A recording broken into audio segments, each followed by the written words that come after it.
In this video, I'm going to show you how you can easily stop someone from calling you on WhatsApp without blocking them. Be sure to watch the video to the very end so you don't make any mistakes.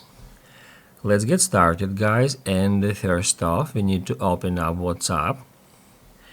After that, go to Chats and then enter a conversation. Now, guys, we need to tap right here at a contact name or at a phone number, just like that.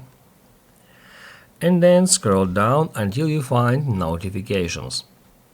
That's where at the very top we can easily find mute notifications. We can tap on it and now we can mute all notifications from that particular contact, including messages notifications and phone calls, by selecting any of these options.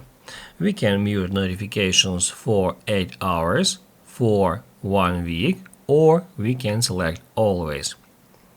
It says also here that other members will not see that you muted this chat and you will still be notified if you are mentioned. Now, to continue, I'm gonna tap at 8 hours.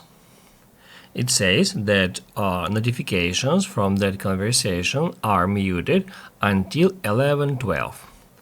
Basically, guys, that's it. So if this video was helpful for you, don't forget to hit the like button.